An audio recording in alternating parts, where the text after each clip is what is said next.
Mais um capítulo da história Ortiz Júnior e FDE. Nessa semana, a juíza eleitoral de Taubaté, Sueli Armani, deu a sentença cassando o prefeito. Cabe recurso, ele vai recorrer. Nós acompanhamos todas as declarações do prefeito, do seu advogado e também do vice, que também foi cassado. Segundo a juíza e segundo a sentença, além de perder o mandato, o prefeito Ortiz Júnior também fica inelegível por 8 anos. Eu estive hoje na coletiva de imprensa que reuniu todos os veículos de comunicação da cidade, onde o prefeito se explicou e deu as suas declarações. Agora você acompanha as palavras do próprio prefeito e a pergunta da imprensa e todos os questionamentos. Bom dia a todos. Obrigado por terem vindo, atendido o convite da Secretaria de Comunicação para falar um pouquinho sobre esse episódio da sentença de ontem. Em primeiro lugar, dizer que fundamental foi a decisão que reconheceu, evidentemente, por um dispositivo legal, a permanência no cargo. Então, enquanto pende recurso, há, evidentemente, uma suspensividade da decisão, isso é uma previsão legal, né, nesse caso específico, em razão da própria lei. E, obviamente, a prefeitura toda continua trabalhando.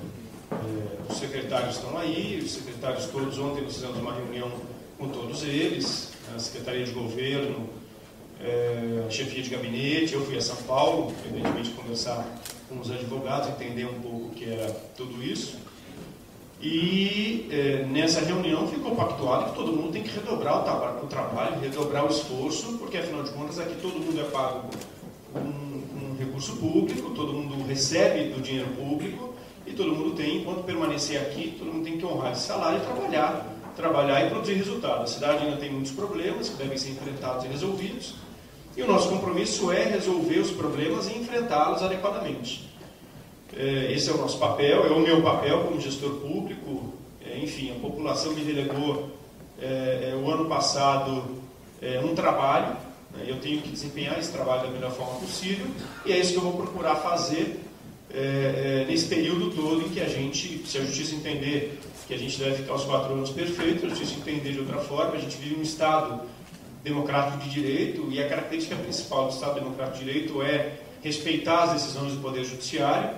Eu respeito a decisão, não aceito uma decisão equivocada, não aceito a decisão, por isso a gente vai recorrer, evidentemente, mas respeitar, né, a decisão da juíza, recorrer e aguardar uma decisão definitiva. Né?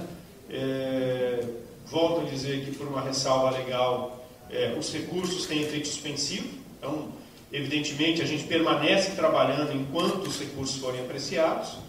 Espero, evidentemente, a semelhança do que já aconteceu anteriormente com 3 outras decisões que tratam especificamente dessa matéria, seja a decisão da Corregedoria Geral do Estado, que investigou 7 meses essa mesma questão, seja a decisão do Tribunal de Contas, que reiteradamente se manifestou acerca dessa questão.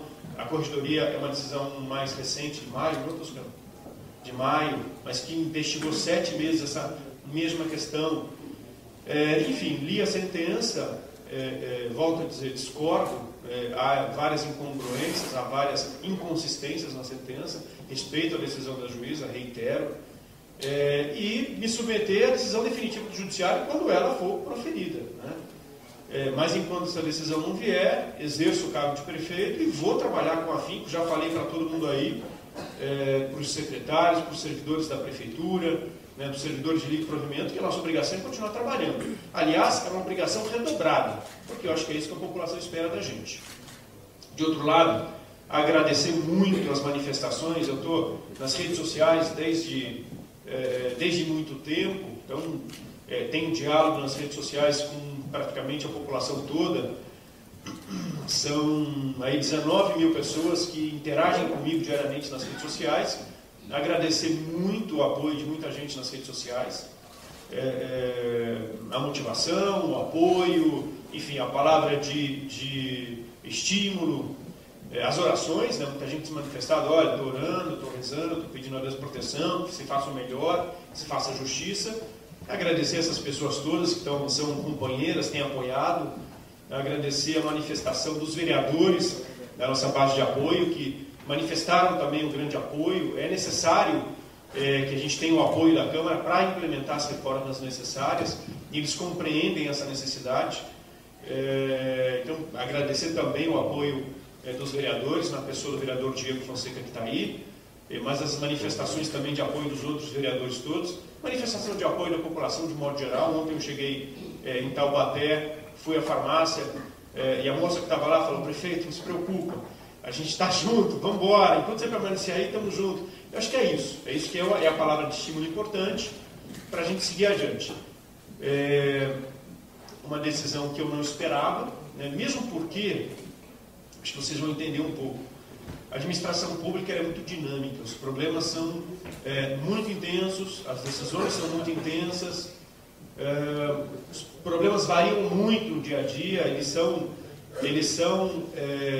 muito dinâmicos, e eles se opõem a você e demandam uma resposta muito rápida. Então você não tem muito tempo para pensar em outra coisa, a não ser em resolver os seus problemas, a não ser em implementar as mudanças às quais você se propôs quando se candidatou. Essa é a dinâmica da administração pública. Então você não tem muito tempo para pensar, evidentemente, nessas questões, no processo, enfim, nos dois processos, tanto nesse quanto na ação que corre em São Paulo, na Vara da Fazenda Pública. Você acaba não tendo muito tempo para pensar e refletir. Esse é um papel mais dos advogados que trabalham, evidentemente, no dia a dia nessa questão. Mas como já havia duas decisões anteriores tratando dessa questão específica, e obviamente, chegou o vereador Vidal, obrigado, e obviamente essas decisões, elas são calcadas em investigação, elas são calcadas em informações que foram levantadas, seja pela Corregedoria Geral do Estado, reitero, foi uma investigação longa, duradoura, muita apreensão acerca do resultado final dessa investigação, foram 7 meses, também dessa decisão do tribunal. Então, havia, evidentemente, uma expectativa de uma decisão boa, de uma decisão favorável em primeira instância. Em decorrência das duas decisões anteriores. Foram as únicas duas decisões conclusivas acerca desse assunto. Então, em razão dessas duas decisões anteriores, e também de uma decisão numa representação eleitoral, que foi a terceira delas, numa representação eleitoral feita também pelo Ministério Público, na ocasião em que as contas de campanha foram avaliadas, também nessa decisão, o juiz eleitoral afastou o recebimento de recurso financeiro em desacordo à lei. Então, na verdade, foram 3 decisões. Uma que avaliou a prestação de contas de campanha numa representação eleitoral do Ministério Público, em que o juiz afasta a irregularidade no recebimento de recurso. De outro lado, uma decisão da Corregedoria Geral do Estado, e a terceira do Tribunal de Contas. Quer dizer, foram 3 decisões sucessivas, a partir do ajustamento da primeira ação civil pública, que nos fazia crer, nos fazia acreditar. A expectativa era de que essa decisão também seria na mesma linha. Infelizmente não aconteceu. Cumpre a mim, na obrigação de prefeito, enquanto permanecer aqui no cargo, reitero, cumpre a mim seguir trabalhando, seguir cobrando dos secretários resultado, seguir no enfrentamento. Eu fui educado para ter fibra, fui educado para ter resistência, fui educado para trabalhar. Essa foi a educação que meu pai deu a mim, aos meus irmãos. É nisso que eu acredito, na força do trabalho, na resistência, na fibra e, fundamentalmente, na resiliência. Eu acho que quem assume um cargo público, entendo que quem assume um cargo público, ele de imediato assume o risco de ter enfrentamentos. Então, a resiliência quanto você aguenta esse enfrentamento e segue trabalhando. Eu acho que é isso que é importante, dizer a vocês que, de minha parte, vão ter trabalho. Já falei para todo mundo aí, se for o caso, 4 anos em 2, mas vamos cumprir integralmente o plano de governo. Passar para a pergunta? Não, pode colocar. Bem, bom dia a todos. Cumpre a mim aqui um breve esclarecimento sobre o conteúdo da sentença propriamente dita. Aproveitando aqui as palavras do prefeito de Júnior, essa decisão ela nos causou uma certa perplexidade, porque percebe-se, através de uma leitura minuciosa da decisão, que ela praticamente trata exclusivamente de eventuais irregularidades supostamente ocorridas no âmbito da FDE. E onde está a nossa surpresa? Onde está a nossa perplexidade com isso?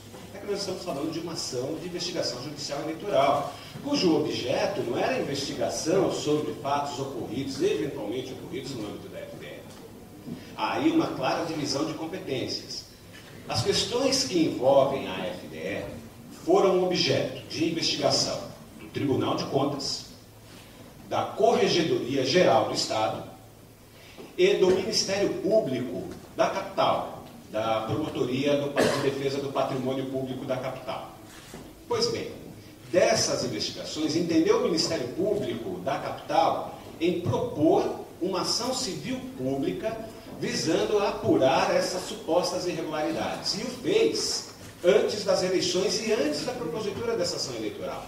E fez no foro competente, ou seja, a Vara da Fazenda Pública da Capital. Esta ação tramita pela 14ª Vara da Fazenda Pública. Ela está em seu início, as partes envolvidas apresentaram defesa e não houve sequer, até o presente momento, uma manifestação do magistrado responsável pela ação acerca do recebimento ou não dessa ação. E o que nós queremos dizer? Ali é o foro competente para se discutir eventuais irregularidades ocorridas ou não no âmbito da FDE. E estávamos muito tranquilos, porque dessas investigações que eu acabo de mencionar, todas elas indicavam a ausência de qualquer tipo de irregularidade na licitação realizada pela Fundação para o Desenvolvimento da Educação. Estou falando da decisão do Tribunal de Contas do Estado, que é o órgão competente, com equipe técnica para investigar e verificar eventuais irregularidades. Estou falando também da investigação feita pela Corregedoria Geral da Administração após as denúncias que emanaram no ano eleitoral. Essas duas investigações concluíram pela ausência de qualquer irregularidade. Ainda assim, o Ministério Público de São Paulo propôs uma ação civil pública. E não, ação esta em que não houve qualquer decisão, que ela ainda está em fase de instrução, onde as partes, assim como o Ministério Público, estão cuidando de produzir provas, né, acerca do objeto dessa ação. E agora nós nos deparamos com uma ação eleitoral, cujo objeto, isso é importante esclarecer aos senhores e às senhoras, que o objeto da ação eleitoral não é a eventual irregularidade ocorrida no âmbito da FDE. Até porque não poderia ser. A Justiça Eleitoral não tem competência para isso. O objeto desta ação seria o suposto abuso de poder econômico na eleição. Em outras palavras, o possível uso de recursos de origem ilícita na eleição.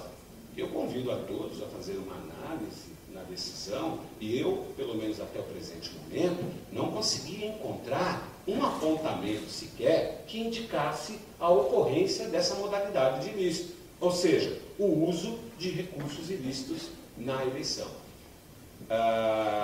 Numa breve análise da decisão da Justiça Eleitoral de Taubaté, a impressão que se dá é que o que foi tratado aqui foram as supostas irregularidades ocorridas no âmbito da FDE, que nada tem a ver com as eleições de Taubaté.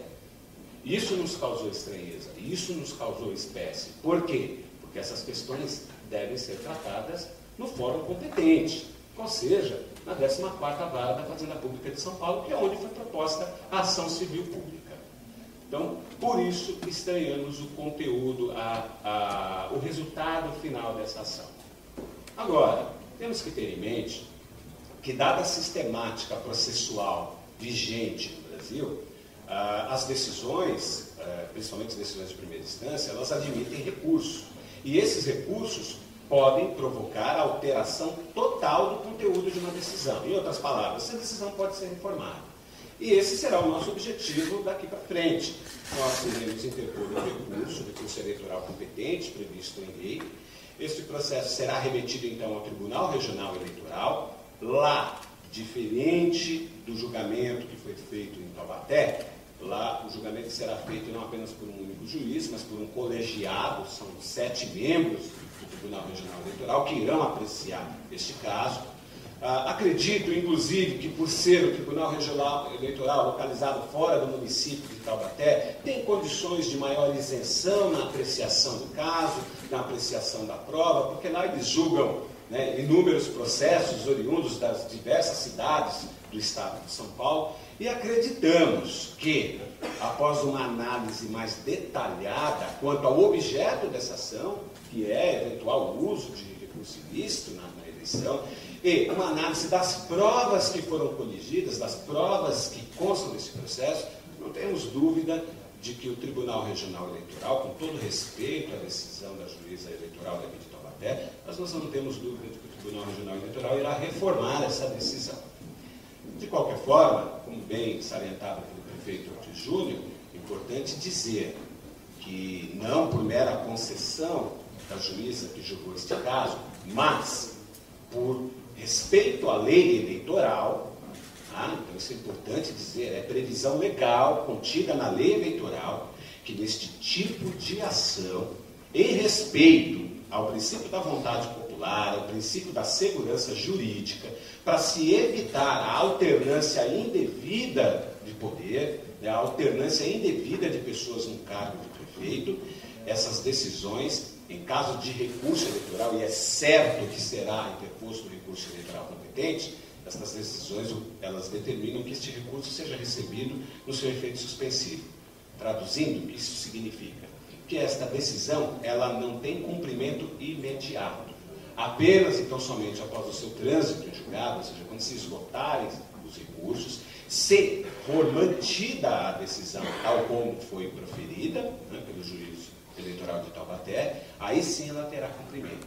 Portanto, por hora, o prefeito Ortiz Júnior continua no cargo, continua no pleno gozo de seus direitos políticos não estão suspensos, isso é importante que se diga também, que se pontue, e continuará no cargo, fazendo uso de um princípio basilar das democracias, né, do Estado Democrático de Direito, que é o princípio da presunção de inocência, segundo o qual, enquanto não houver uma decisão definitiva transitada em julgado, milita em favor das pessoas, dos cidadãos, a presunção de inocência. Ele deve ser considerado inocente até que haja uma decisão definitiva. Gente, vamos abrir as perguntas? Pode ir, não. Posso? Bom dia. Prefeito, vendo a sentença da Justiça Eleitoral, percebe que eventualmente pode ser permitido para a pessoa a licença do chefe, que já foi Pimentel. A juíza não aceitou a versão que foi dada para ela. O recurso do Tribunal Regional Eleitoral, será mantida essa mesma versão de chefe? Olha, não é uma versão, é o fato. O que foi alegado é o fato, é o que aconteceu. Mesmo porque, Limão, é uma circunstância um pouco confusa na sentença. Ela fala de um cheque recebido 1 ano e 3 meses antes da eleição. A ação é de abuso de poder econômico na eleição, ou seja, 3 meses de campanha mais 1 mês de segundo turno.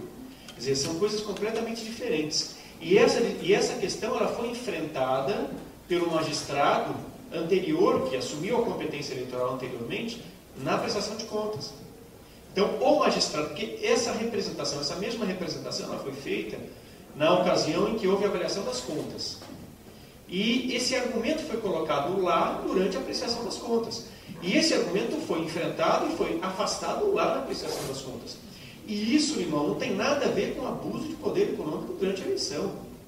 E ela, evidentemente, a sentença, ela constrói um raciocínio e a conclusão ela não está em acordo com o raciocínio. E outra coisa, o argumento ele é testemunhal. Ele é uma prova testemunhal de um lado e é uma prova testemunhal de outro. Quer dizer, e quando você tem duas provas testemunhais, quando você tem um fato que se contrapõe a outro a partir de prova testemunhal, é óbvio que isso não leva à conclusão de que o fato foi praticado tal qual narrado pela pessoa que acusa. É óbvio, isso é uma premissa básica e elementar do processo. De outro lado, volto a dizer, que relação isso tem com abuso de poder econômico? Nada.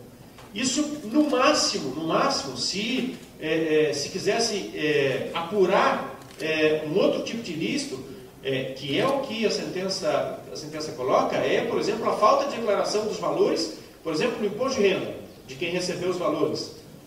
Não na campanha, que aconteceu 1 ano e 3 meses depois. Então, duas coisas. Primeiro, isso não é abuso de poder econômico. Abuso de poder econômico é o objeto da AGE. A AGE, ela existe para isso. Conceitualmente, legalmente, ela existe para apurar abuso de poder econômico na eleição. Ponto. O cheque foi de R$30 mil há 1 ano e 2 meses da eleição e não entregue a mim. Entregue a uma terceira pessoa que tinha um contrato de prestação de serviço com quem deu o cheque. Ou seja, há 1 ano e 2 meses da eleição, um recebimento de R$30 mil a uma pessoa que depois, durante o período de 3 meses, prestou serviço à campanha, qual é a relação? Qual é o abuso de poder econômico? Então, evidentemente, há uma contradição óbvia, há uma incongruência óbvia. E é isso, evidentemente, que vai ser deduzido no recurso. Agora, não me peçam para avaliar todos os tópicos da sentença, porque essa é a estratégia de defesa no recurso. Isso não vai ser feito. Eu comentei especificamente porque esse é o tema central. Esse, evidentemente, é o tema central. É o único momento em que a sentença fala, ó, está aqui, é esse o recurso financeiro. É isso que eu acho que gerou abuso de poder econômico. E olha, gente, numa campanha cuja declaração, a minha campanha declarou, comprovou a Justiça Eleitoral, 1.400.000 reais de arrecadação e 1 milhão de reais, aliás, 1.400.000 reais de gasto e 1,5 milhão de arrecadação. 300 ou 400 mil reais de dívida. 1 milhão e 100 de arrecadação. A campanha do adversário, 1 milhão de reais de arrecadação. Quer dizer, ainda que se imaginasse, vamos forçar um pouco, vamos além do raciocínio, ainda que se imaginasse, bom, o recurso foi dado ao candidato, ao então pré-candidato, 1 ano e 2 meses de eleição, ou então, se bem que eles podem nem falar em pré-candidatura 1 ano e 2 meses, mas enfim, foi dado lá. Qual é o abuso de poder econômico de um valor de R$30 mil sobre uma campanha que declarou gasto de 1 milhão e 400 e a outra que declarou gasto de 1 milhão e 100. Então, é nisso que se centra o argumento fundamental e importante. Quer dizer, esse é o tema central dessa decisão que a gente não tem como concordar. É uma decisão que foge completamente ao critério de construção de pensamento. A sentença é calcada em fundamentação e dispositivo. E o dispositivo tem que ser o reflexo daquilo que é a fundamentação. E não é o que a gente vê nessa sentença. Paulo pediu somente. Na sequência você, Marcos. Como o prefeito disse, essa questão é a questão central. É onde surgem as provas, os materiais que coincidem com as testemunhadas. Nós que acompanhamos esse processo, desde o início, acompanhamos perto, conversa do escândalo, a gente sabe toda a argumentação. Mas o que é curioso e aonde faz o elo entre a FDE, né, e a campanha é exatamente o uso das instalações da FDE, né, da maneira como foi descrito, inclusive por funcionário. E uma eventual participação, uma denúncia, de parte recebida em função do cartel que teria sido construído fora da FDE, evidentemente. Nenhum cartel tem escritura em cartório, evidentemente. Né? Então, esses dois aspectos que a prova material passa a ser o cheque do Pimentel, R$ 34 mil, a pergunta é a seguinte, e mais, só para dizer, para ficar claro, eu estou sendo processado pelo Djalma Santos. Imagino que, como ele deve gostar de mim. Mas, de qualquer forma, essa parte toda que liga a ligação da FDE, o uso da máquina da FDE, o depoimento do motorista de Djalma Santos levando o prefeito e a esposa para São Paulo, uma série de coisas, quer dizer, a ligação estaria aí. E não o uso econômico, não foi um dinheiro que foi arrecadado durante a campanha, mas foram condições materiais e humanas que foram criadas durante a campanha, né? Antes da campanha. Né? Ou seja, essa ação, ela possibilitou a criação de recursos que foram gastos, que teriam sido Então, e mais, para encerrar, e curiosamente, a juíza é muito clara, fala assim, olha, ela exclui o seu pai, o professor Bernardo, dessa ação, dizendo que nessa ação não consta nada contra ele, nada, nenhuma cobertura, nenhum envolvimento dele. Então, fica localizado entre o prefeito, então o candidato, o pré-candidato, e o Djalma Santos e a defesa. Posso? Claro. Pela primeira parte. O cheque não foi dado a mim, o cheque foi dado a um prestador de serviço que comprovou no processo também por prova documental que prestou serviço. De outro lado, prova testemunhal do motorista é a prova testemunhal de alguém que recebe do acusador. Ele recebe, é pago pelo acusador, que tinha um interesse específico, eleitoral, eu sempre disse isso muito claramente. Djalma tinha interesse eleitoral, como tinha também a Gládia um interesse eleitoral, aliás, reconhecido na sentença, né? Esse interesse eleitoral da Gládia ficou muito caracterizado aqui na sentença. Isso, evidentemente, tem reflexos e desdobramentos em outras ações, inclusive, que ela ajuizou. Mas a prova testemunhal foi refutada com outra prova testemunhal. Você tem uma prova testemunhal do motorista, e eu vou dar um detalhe de uma circunstância da prova testemunhal, por exemplo, do motorista. Num dado momento, o motorista diz o seguinte, olha, o juiz inquire, né, a testemunha diz o seguinte, olha, você realmente levou o Ortiz a São Paulo ou ao Rio de Janeiro? Ele diz, não, levei sim, senhor, levei. Eu levei a São Paulo, levei a ele, a esposa dele a São Paulo, ao Rio de Janeiro. E aí o motorista responde, o juiz inquire, mas quando você o levou a São Paulo e ao Rio de Janeiro? Excelência, eu levei para tratar de questões da FDE ou para tratar de questões ligadas a um eventual cartel. Eu levei perto do período eleitoral, perto do período em que inscreve as candidaturas. O juiz ainda indaga ele, mas escuta, mas perto do registro das candidaturas? Isso foi julho desse ano. Perto do registro das candidaturas. Paulo, em julho desse ano, as denúncias já tinham sido feitas há pelo menos 6 meses. A primeira denúncia feita a esse respeito o Ministério Público foi feita em janeiro do ano passado. Ou seja, como é que ele me levou a São Paulo em julho daquele ano? Quer dizer, isso está lá, isso está gravado.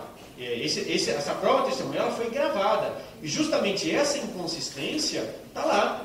E o juiz ainda indaga ele e fala, mas o senhor tem certeza? Eu falo, não, excelência, tenho certeza. Quer dizer, ele fala de uma viagem a São Paulo em julho do ano eleitoral, ou seja, próximo ao registro das candidaturas, e a primeira denúncia do Ministério Público tinha sido feita em janeiro daquele ano, 6 meses antes da relatada viagem dele, que ele relata. E aí, um outro aspecto, ele diz o seguinte, olha, eu o levei a São Paulo e ainda paguei o hotel para ele. Eu provei, eu levei lá, eu extrato do meu cartão de crédito dizendo, olha, é mentira, está aqui, eu paguei com o meu cartão de crédito. Como é que o cidadão pagou? Quer dizer, então a prova documental e a prova testemunhal estava lá, refutada, refutando os argumentos. O mínimo que se pode esperar quando se refuta um argumento, quando você tem pelo menos uma dúvida pairando, é a presunção da inocência. Você não pode condenar a partir de uma dúvida. De outro lado, essa construção toda acerca dessa denúncia da FDE sobre existência de cartel ou não, sobre existência de recursos ou não, aliás, há uma ressalva na sentença que diz, olha, não há comprovante nenhum de recebimento de recursos de cartel.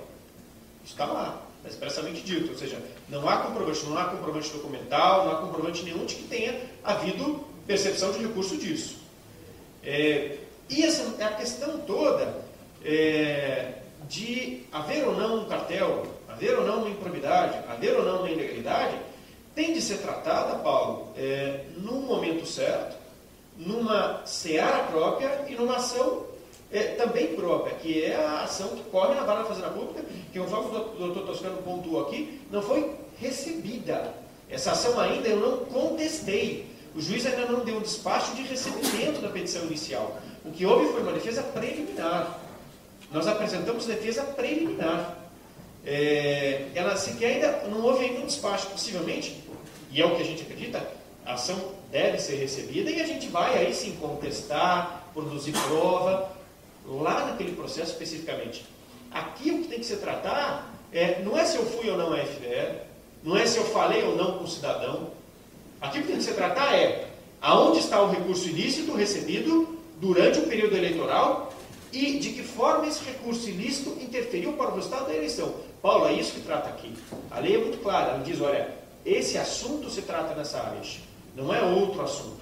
O outro assunto é tratado lá numa ação própria, que pende de julgamento, pende ainda de prova. Quer dizer, aqui eu não fiz contraditório dessas coisas todas. Quer dizer, não se pode concluir a partir de uma dúvida acerca de questões que ainda não foram objeto até de prova. Aqui, nessa ação, nessa sentença, não há uma linha sequer que avalia a decisão da Corregedoria Geral do Estado. Foi uma investigação de 7 meses.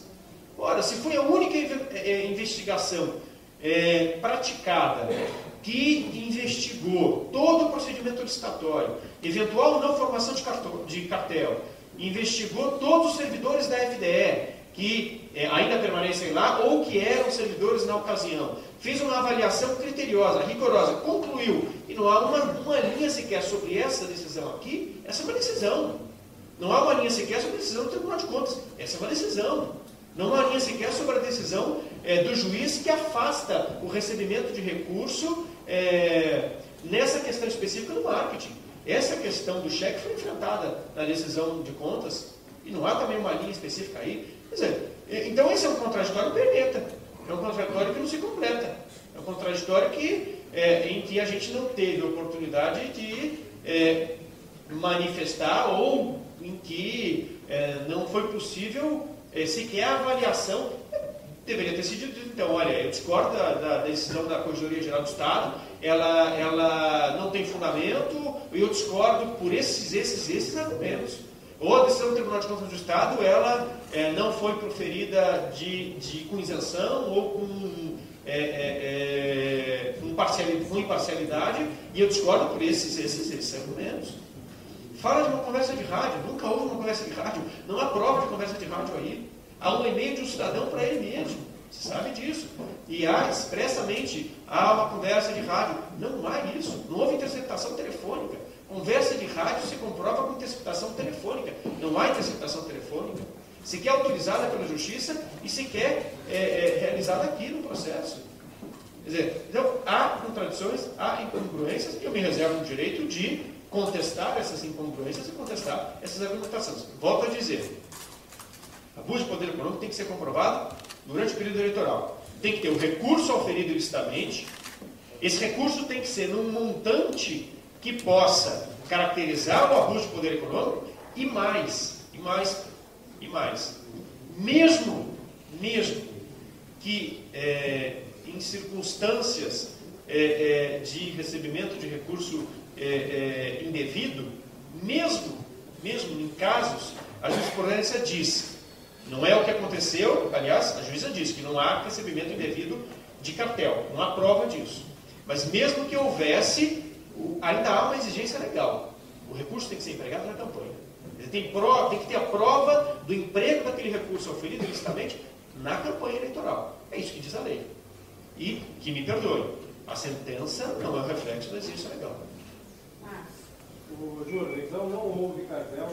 Eu queria saber como que você pode provar isso, que não houve essa aprovação de empresas que teriam sido beneficiadas em licitações dentro da FDE e que, em contrapartida a esse benefício, elas pagariam uma comissão que seria depois usada na sua campanha política, e com relação também ao suposto uso indevido de bens da Secretaria para a entidade aqui de Taubaté para te dar apoio político, e sobre o tal cabide de empregos também.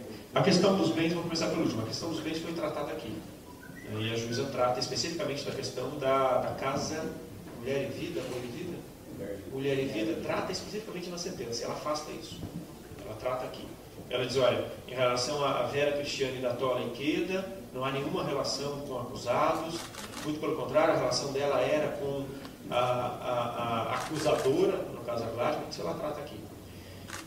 Como é que eu posso provar que não houve cartel? Porque há 3 decisões. Há uma decisão da Conselheria Geral do Estado. O que a Conselheria Geral do Estado apurou? Márcio, cartel. Houve ou não formação de cartel? Se a licitação foi correta ou não? Se houve direcionamento ou não? Foi isso que a Conselheria Geral do Estado, que é um órgão independente, avaliou durante 7 meses, inquiriu todas as testemunhas e concluiu. Essa é a decisão.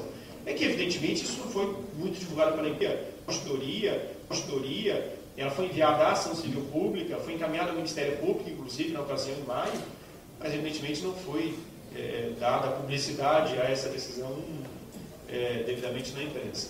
Mas é aí, essa é a prova. A segunda prova, o Tribunal de Contas avaliou isso.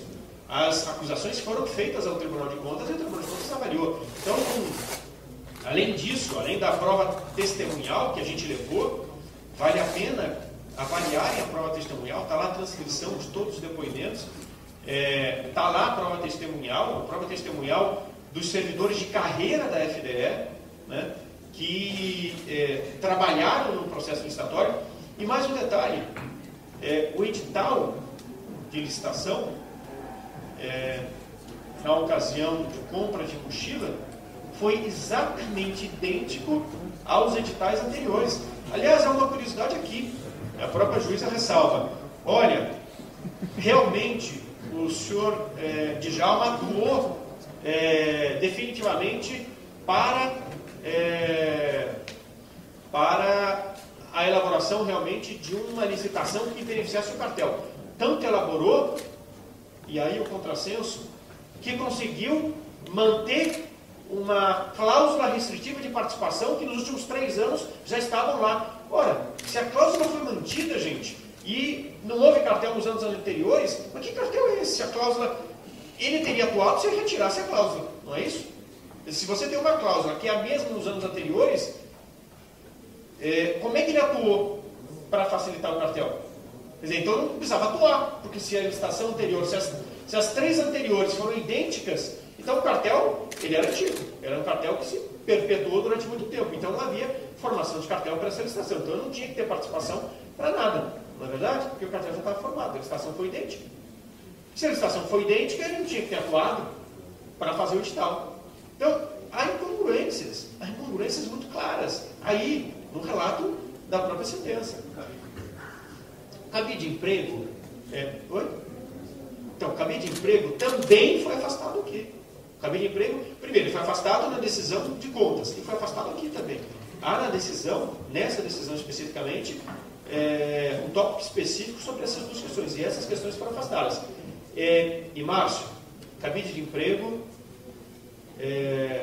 tinha que existir nos 4 meses de campanha e tinha que interferir para o resultado final da eleição. Volto a dizer, essa é uma AIGE que apura abuso de poder econômico.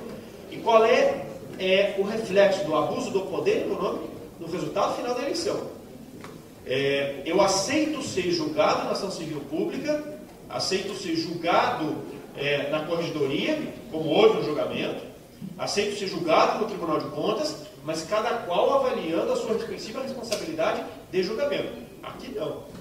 Aqui o que tem que ser apurado é especificamente isso. Recebimento de recurso devido, num montante que repercuta no resultado final da eleição, e de que forma esse dinheiro foi aplicado para interferir no resultado final da eleição. É isso que se discute aqui. A lei é muito clara, é abuso de poder econômico. Essa AIGE é um instrumento que maneja o Ministério Público especificamente para apurar isso. E não é isso que ficou apurado aqui. Perfeito. O senhor disse que vai recorrer, o seu advogado também disse isso, o senhor tem todo o direito disso. Mas é fato consumado que o senhor foi cassado. Isso foi uma decisão. Isso para sempre o senhor vai levar no seu currículo político. O que eu quero saber é o seguinte: essa semana nós tivemos greve da força, paralisação dos motoristas e coincidiu ou agregou o fato da sua cassação.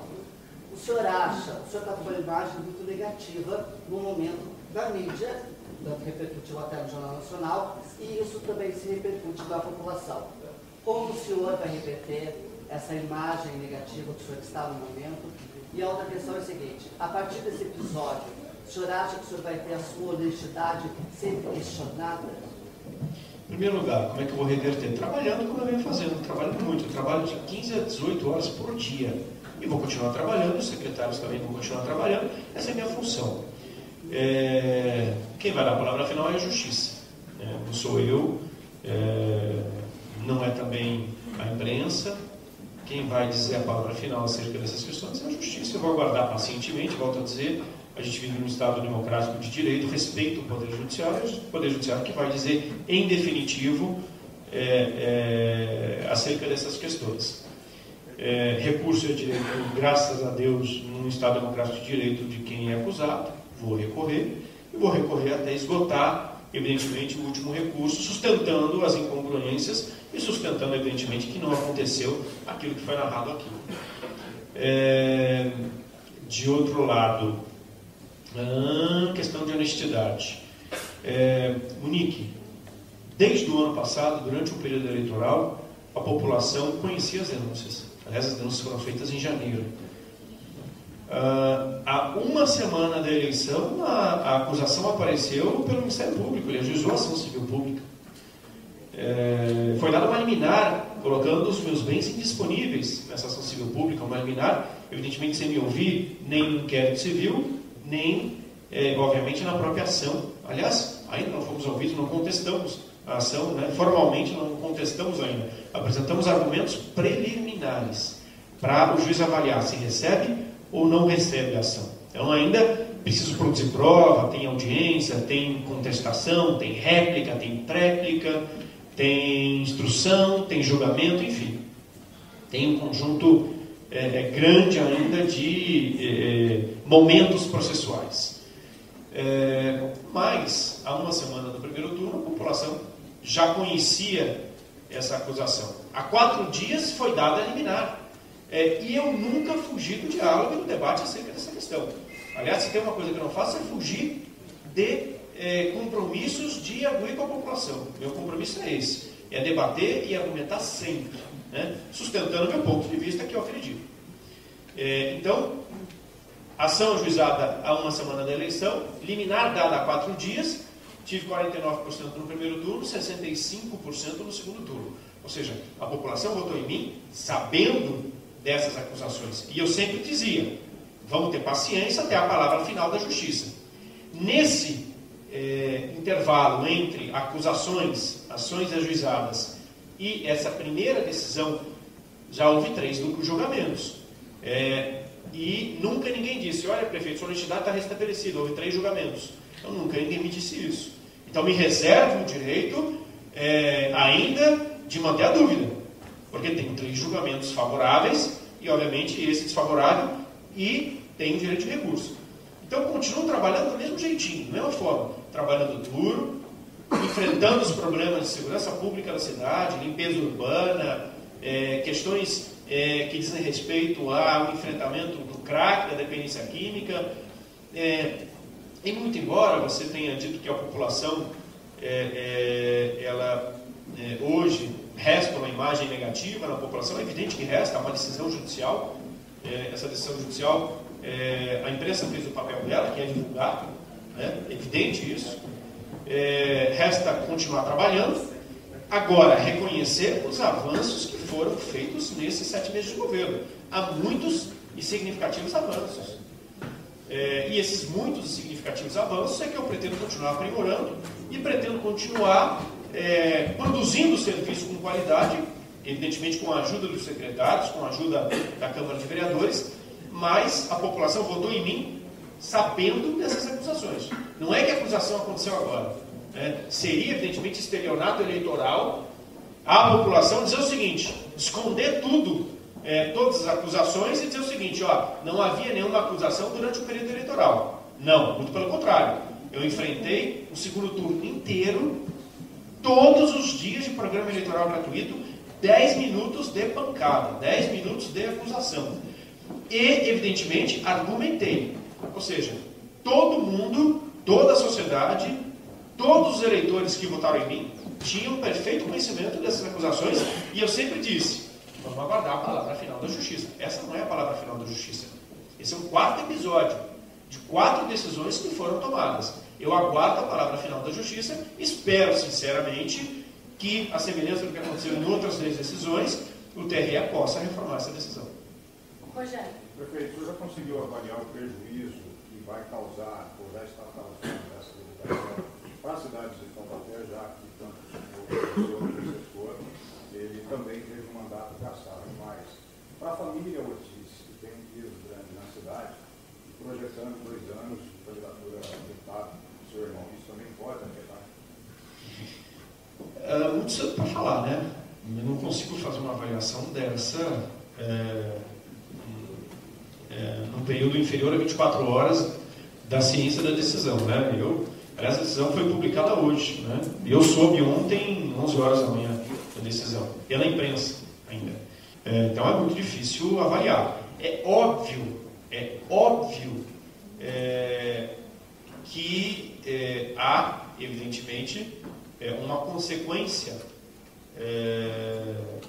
nas eleições do ano que vem. Há, evidentemente, isso a gente tem que avaliar e ponderar e aferir, né, exatamente qual é o efeito disso prático. Do ponto de vista da administração pública, o efeito prático disso, que eu vou continuar trabalhando, né? Eu volto a dizer, na sentença, ontem alguém perguntou ao Toscano, que curioso a decisão da juíza ser autossuspensiva, faltou ler a lei.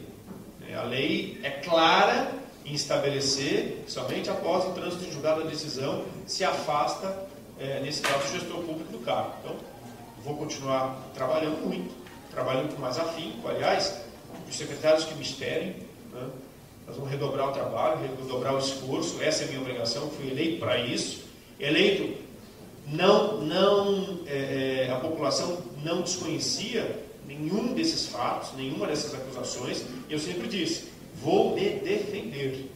Tenho direito a me defender, mas, a par de me defender, minhas propostas para a cidade são essas e essas. Meu contrato de trabalho com a população, eu tenho um contrato de trabalho a princípio de 4 anos, mas é um contrato de trabalho com a população me deu com cláusulas muito claras.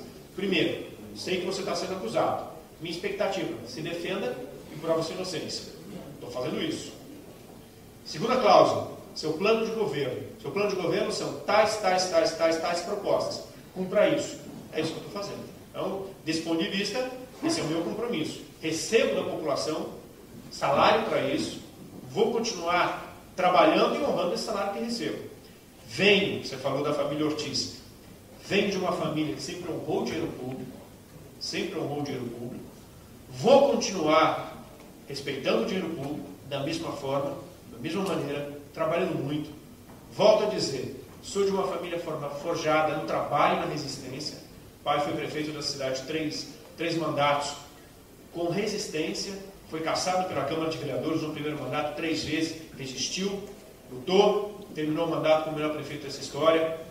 Houve um episódio em que ele desobedeceu uma decisão judicial, um juiz decretou a prisão dele, ele conseguiu, já tinha um HC preventivo, resistiu bravamente, fez um segundo mandato extraordinário, foi eleito a 3ª vez e estou aqui para honrar essa tradição de resiliência, resistência, fibra e trabalho. Eu queria perguntar para o doutor Toscano em relação a prazo. A gente tem acompanhado e a gente tem visto que a Justiça Eleitoral tem sido muito rápida desde o ano passado na decisão final em relação a processos referentes à eleição de 2012. Quais são os prazos, com que prazos a defesa trabalha, qual a expectativa para a finalização do processo? Essa é uma pergunta que é sempre feita, né, pelo público que está um pouco distante dos meandros dos processos judiciais. Né? Qual o prazo? Indiscutivelmente, a Justiça Eleitoral, se comparada aos demais ramos do Poder Judiciário, ela é, sem dúvida nenhuma, mais célere. Né? Até porque a legislação que trata dos procedimentos eleitorais, ela cria mecanismos para que assim seja, principalmente em época de eleição. Em época de campanha eleitoral, apenas a título de exemplo, os prazos, em sua maioria, são contados em horas, né, e correm, inclusive, aos sábados, domingos, feriados, justamente para que haja essa celeridade. Fora do período eleitoral, os prazos passam a ter a adotar, a seguir as mesmas regras dos prazos comuns dos processos como um todo. Tá? É impossível dizer quanto tempo levará até que a Justiça Eleitoral, em todas as suas instâncias, estamos aqui falando então da segunda instância, Tribunal Regional Eleitoral, também do Tribunal Superior Eleitoral, e eventualmente até do Supremo Tribunal Federal. Não dá para se dizer nesse momento se esse processo chegará a tanto, se chegará até o Supremo, mas é certo que não dá para se fazer uma previsão. Hoje, a única certeza que nós temos é do prazo para o recurso eleitoral, que é de 3 dias. Né?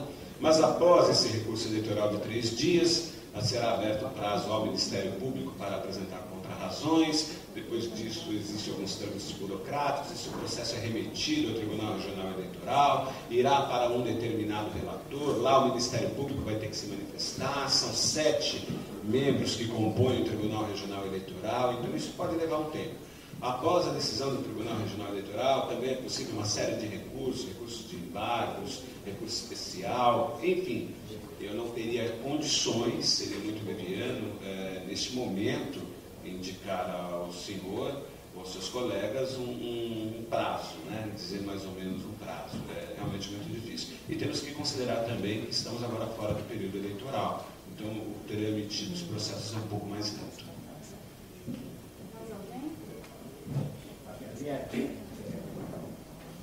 Curta e rápida e rasteira, diante da colocação do prefeito e do pode dizer que às vezes ela prejulgou o caso do FDF.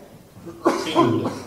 E portanto, antecipou a decisão que será tomada pela 14ª Vara.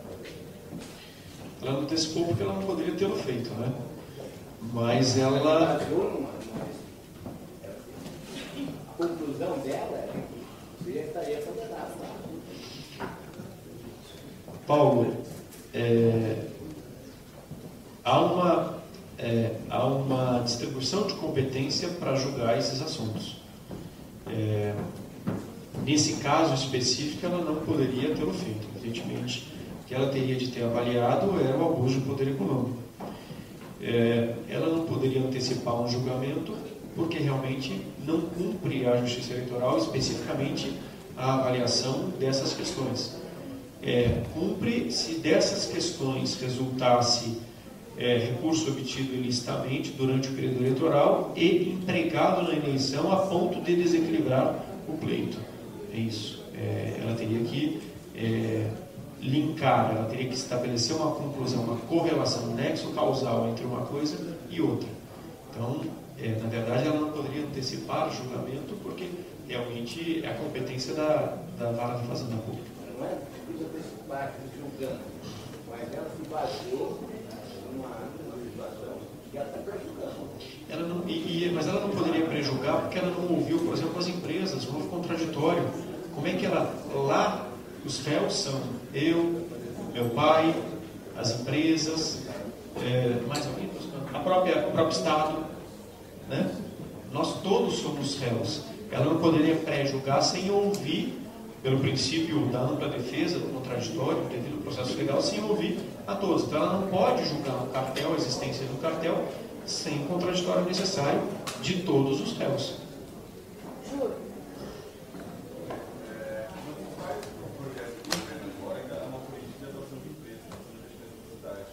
Fala mais alto. Um dos principais programas do governo agora é de atração de empresas, né? Do parque tecnológico, dos pesquisadores. No governo anterior é meio que um consenso que essas questões políticas atrapalharam um pouco, tiraram a credibilidade e deixaram o investidor até um pouco de receio de investir na cidade. Se o senhor acha que isso pode atrapalhar um pouco esse momento da cidade? E também saber se o senhor chegou a conversar com alguma liderança que quisesse escrever no governo, ou governador. Em primeiro lugar, que me perdoe, mas o que atrapalhou o governo anterior na atração de investimentos não foi isso, foi outra coisa. O investidor da cidade, ele não precisa se preocupar, porque a doação da área é a vontade política da Câmara, não do Executivo. E essa vontade política da Câmara, doando a área, é que faz, evidentemente, o investidor investir numa unidade fabril, uma geração de empregos para a cidade. É isso que faz, evidentemente, a vontade política da Câmara cedendo a área que faz o investidor vir à cidade. O investidor não tem uma relação comigo, prefeito. Ou seja, não há uma relação pessoal comigo. Por isso que talvez isso tenha acarretado algum prejuízo no governo anterior, porque talvez houvesse uma pequena confusão nisso. A Prefeitura Municipal de Taubaté, o órgão público, a pessoa jurídica de direito público encaminha à Câmara que manifesta a sua vontade política de ter aquela empresa em Taubaté. É assim que acontece, e é assim que vai acontecer. Né? Todo o período que eu tiver aqui, e realmente se o investimento for interessante para a cidade, e a Câmara, com a sua vontade política, resolver que a isenção de tributos e a doação de área deve ser feita a determinada empresa, a empresa vai construir a sua unidade, independentemente do gestor público que estiver aqui, Júlio. Isso é uma coisa importante. Há muitos investimentos, né? Há muitas prospecções, né, sobre eventuais investidores, e elas continuam sendo feitas. Mesmo porque não estou afastado do cargo, continuo no cargo, vou trabalhar da mesma forma, aliás, mais ainda. Honrando o voto da população. De outro lado, conversei com a Secretaria de Comunicação do Estado, me perguntou, mesmo porque a Secretaria de Comunicação viu a imprensa divulgando, ela faz um monitoramento na imprensa, viu a imprensa divulgando, e a informação que eu tinha também era da imprensa, eu ainda não tinha acesso à sentença. Aliás, a imprensa é boa porque também me informa das decisões, a imprensa é eficiente nisso, me informa também das decisões. Nós não sabíamos da decisão, a imprensa se antecipou e nos disse, olha, você tem uma decisão lá e nós vamos buscar a sentença para ver. Falei também com o chefe de Casa Civil, explicando a ele como seria feito o recurso, se havia afastamento imediato, se não havia afastamento imediato, enfim, evidentemente comunicando quais seriam os próximos passos e que havia de concreto acerca dessa sentença. Então, foi isso. Isso foi ontem, eu fui a São Paulo imediatamente, conversei com o corpo de advogados que faz a nossa defesa para já tentar uma estratégia de defesa desse recurso. Gente, vamos encerrar então, e o prefeito vai rapidamente atender, depois que vocês com a câmera próxima, todo mundo junto, microfone na mão, porque eu sei que você gosta de fazer o tempo fechado, então o prefeito pode encerrar e a gente rapidinho atende a sequência. Bom, pessoal, obrigado pela presença de todos e a oportunidade de estar aqui falando a vocês. Obrigado. Confiança no primeiro e no segundo turno da eleição o ano passado, sabendo dessas acusações. Diz o seguinte, olha, eu vou lhe dar um contrato de trabalho, como você mesmo disse. Eu sou empregado da população. Eu vou te dar um contrato de trabalho. Mas você, empregado, está sob uma acusação. Você tem o direito de se defender. Mas enquanto você se defende, trabalhe pela cidade. E é isso que eu estou fazendo. Eu estou me defendendo. Não é uma acusação nova, é uma acusação antiga, conhecida durante o período eleitoral. A população sabia disso, votou em mim, me deu um contrato de trabalho e disse o seguinte, trabalha enquanto você se defende. É isso que eu estou fazendo. Estou trabalhando muito e vou continuar trabalhando muito. Em que pese as acusações, que já tem 3 decisões favoráveis. Essa é desfavorável, mas já havia 3 decisões anteriores favoráveis, avaliando e ponderando as mesmas questões. Como foi a conversa? Não posso arranhar a sua imagem, desculpa, já. Arranhar a imagem é óbvio que sempre arranha, é uma decisão, a imprensa ela divulga bastante, e isso obviamente há uma questão da relação entre o Poder Executivo e a população, ou seja, mas eu tenho que provar ainda com muito mais trabalho de que tenho que exercitar o plano de governo. Na verdade, o que a população espera do gestor público é isso, resolver os problemas da cidade. Enquanto permanecer aí, enfrente os problemas da cidade e dê solução a esses problemas. É isso que eu tenho procurado fazer.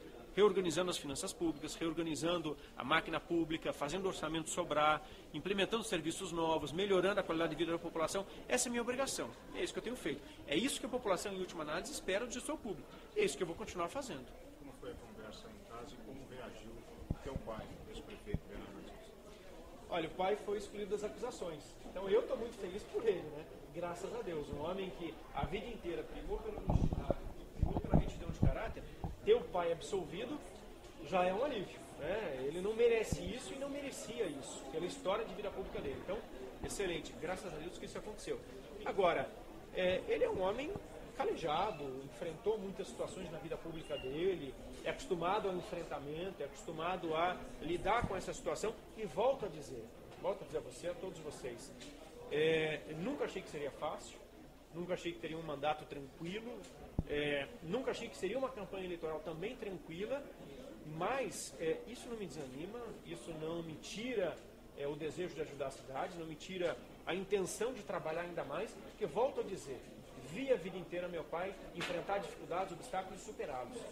Fui forjado nisso, fui forjado na fibra, no trabalho, na vontade de realizar e vou cumprir minha obrigação. Enquanto estiver aqui, cumpro minha obrigação de trabalhar com muito afinco pela cidade. Júnior, o fato dela ter determinado uma nova eleição, isso então, por hora não te preocupa, porque a lei eleitoral garante você no cargo e é isso que te assegura, assim, te dá uma certa tranquilidade, é isso? A lei diz isso expressamente. A lei, nesses casos, especificamente, em ações dessa natureza, que é uma AIGE, especificamente é uma AIGE ajuizada por esse fundamento de eventual abuso de poder econômico, a lei ressalva que o prefeito permanece no cargo até o julgamento definitivo.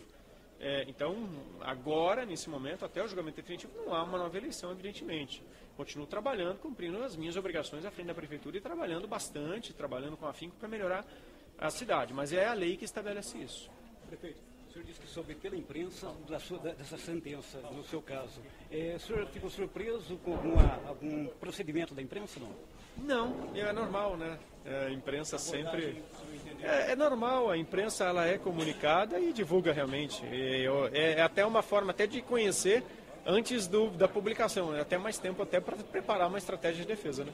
Prefeito, para mim encerrar a minha participação, o senhor comprometeu comigo de alma muito franca, tá difícil agendar, vamos agendar isso, a TV Cidade está esperando, os telespectadores também. Quero que o senhor firme o compromisso e peça para a sua assessoria para, enfim, agendar, porque a agenda está complicada. Rose, ouviu?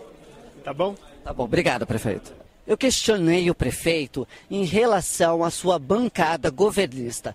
Nessa semana, nesses últimos dias, o vereador Luizinho da Farmácia e o vereador Douglas Carboni declararam estarem saindo da bancada governista e se intitulando neutros. Eu perguntei para o prefeito se a partir dessas decisões desses vereadores e a partir do caso da sua cassação pela questão da FDE, se ele tinha medo de perder mais vereadores e se o seu nome e o governo começava a ficar enfraquecido dentro da Câmara Municipal. O prefeito declarou, no caso, que tanto o Luizinho da Farmácia como o vereador Douglas Carboni têm todo o direito de pertencer à oposição, à situação ou se manterem neutros. E que não existe a suposta bancada governista, que os vereadores governam para o povo e não para o prefeito. E ele reiterou o seu diálogo com os vereadores da Câmara Municipal.